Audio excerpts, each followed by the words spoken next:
Abakinnyi bakiri bato b'Abanyamerika bakomeje kwinjira muri shampiyona y'Ubudage German Bundesliga buri uko imyaka igenda iza. Abakinnyi barindwi b'Abanyamerika nibo bagaragaye muri uyu mwaka w'imikino muri shampiyona y'Ubudage. Batatu muri abo, John Blocks, Timothy Chandler na Alfredo Morales, nibo bavukiye ndetse banakurira mu gihugu cy'Ubudage. Abandi bane, Taylor Adams, Weston McKennie, Giovanni Reina na Josh Sargent, nibo bakuriye muri Leta Zunze Ubumwe za Amerika banakurira mu myubakire y'umupira w'amaguru w'abakiri bato muri Amerika. Adams wari uvuye muri New York Red Bulls muri 2019 yari wenyine muri abo bakinnyi bane wakinnye muri Major League Soccer. Abo batatu bandi batangiye umupira w'amaguru nk'abagize umwuga mu gihugu cy'Ubudage. Kwa icyo abakinnyi bakiri bato b'Abanyamerika bakomeza kwiyongera muri shampiyona y'Ubudage. Uko gukomeza kwiyongera kw'abakinnyi bakiri bato muri shampiyona y'Ubudage ni ibintu byahozeho no mu myaka yo hambere. Mu ngero nke z'abakinnyi b'Abanyamerika baciye mu gihugu cy'Ubudage bakiri bato barimo Claudio Reina, Eric Wynalda na Landon Donovan. Muri 2019 abakinnyi batandatu b'ikipe y'igihugu ya Leta Zunze Ubumwe za Amerika batinjije imyaka 20 bitabiriye igikombe cy'isi. Bose bahise babona amakipe mu gihugu cy'Ubudage. Barimo na Ulysses Lanes ukina ku ruhande asatira mu ikipe ya Wolfsburg. Bane muri abo batandatu kandi banahamagaye mu ikipe nkuru ya Leta Zunze Ubumwe za Amerika. Impinduka nziza zagaragaye mu mupira w'amaguru wa Amerika nizo zatumye Amerika ifata Ubudage nk'icyerekezo cyiza cy'umwana w'umunyamerika ufite impano yo gukina umupira w'amaguru yategurirwa akazavamo igihangange. Niyo mpamvu ituma abakinnyi bakiri bato b'Abanyamerika begeza mu gihugu cy'Ubudage. Ahanini ni uko amategeko agenga y'umukino binjira ku butaka bw'Ubudage yoroshye ugereranyije n'ahandi muri bihugu bitanu bifite shampiyona zikomeye ku mugabane w'Uburayi. Ubwongereza nk'igihugu gisangiye ururimi na Leta Zunze Ubumwe za Amerika wakwibaza impamvu abakinnyi bakiri bato b'Abanyamerika baterekezayo cyane. Mu Budage kubona uruhushya rw'akazi si ibintu bigoye. Bisaba gusa kuba ufite imyaka 16 y'amavuko ukerekana ibizagutunga ndetse ufite n'icyangombwa cyerekana ko uri umukinnyi wahawe n'inzego zibishinzwe mu gihugu cy'Ubudage. Mu gihe mu Bwongereza usibye no kuba ubuzima buhenze no kubona uruhushya rw'akazi biba bigoye. Ibi bikaba binatuma amakipe menshi mu Budage abona abakinnyi bakiri bato baturutse muri Leta Zunze Ubumwe za Amerika ku buntu.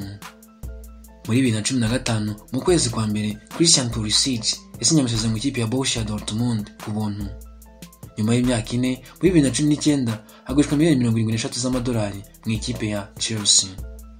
Dortmund yongeye kubikora nanone kuri Giovanni Reina wavuye muri New York City FC atayisinyira amasezerano aza mu ikipe ya Borussia Dortmund ku buntu. Weston McKennie nawe yavuye muri Dallas FC Academy yageza muri Schalke 04 muri ubwo buryo.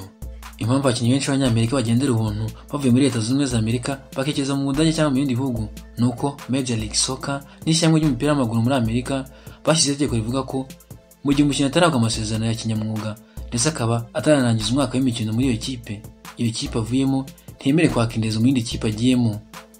Benshi niko bagiye. Ni ikibazo gikomeye muri shampiyona y'umupira w'amaguru muri Leta Zunze Ubumwe za Amerika. Ariko nanone ikaba imwe mu mpamvu abakinnyi b'Abanyamerika bakomeje gushakishwa cyane kuko bagendera ubuntu. Indi mpamvu ituma abakinnyi b'Abanyamerika bakunda kujya mu gihugu cy'Ubudage ni uko ubuzima bwabo budahenze cyane haba mu kibuga ndetse no hanze y'ikibuga. Abakinnyi b'Abanyamerika bafite uburenganzira bwo gukoresha ururimi rwabo rw'Icyongereza bakaniga n'Ikidage, bakanagira umwanya wo kuganira n'abatoza babo mu rwego rwo kugira ibyumviro bimwe. Iyo ugeze ku Budage umupira w'amaguru urubakitse. Aya ni amagambo yavuze na Corey Gibbs, Umunyamerika wakinnye mu Budage. Buri mukinnyi aba azagomba kuba ari umutoza afite imipangire ye kandi abakinnyi baba bagomba kuyikurikiza. Abanyamerika tugomba kugira iyo myumvire.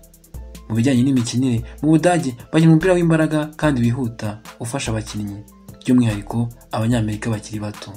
Tuvuze ku bakinnyi ku giti cyabo, uwaza ari umukinnyi w'ikipe y'igihugu ya Leta Zunze Ubumwe za Amerika akaba nawe myugariro mu ikipe ya Hannover, Steve Cherundolo, yavuze ko umupira w'Abadage wibanda ku bintu 3 by'ingenzi: kubaka umubiri, gukomera mu bitekerezo ndetse no kugira amayeri menshi mu kibuga. Abakinnyi benshi b'Abanyamerika bamaze kwiga kuri ibyo bintu 3 by'ingenzi, anibyo bituma abatoza b'Abadage bakunda abakinnyi b'Abanyamerika. Guturuka kuri Christian Pulisic gukomeza kuri McKennie na Adams, Abanyamerika bagiye batanga umusaruro. Wahuriza hamwe byose akaba ari impamvu tubona kandi tuzakomeza kubona abakinnyi benshi b'Abanyamerika muri shampiyona y'Ubudage. Mwakoze kutwumva, mukomeze mukurikirane ibiganiro byacu.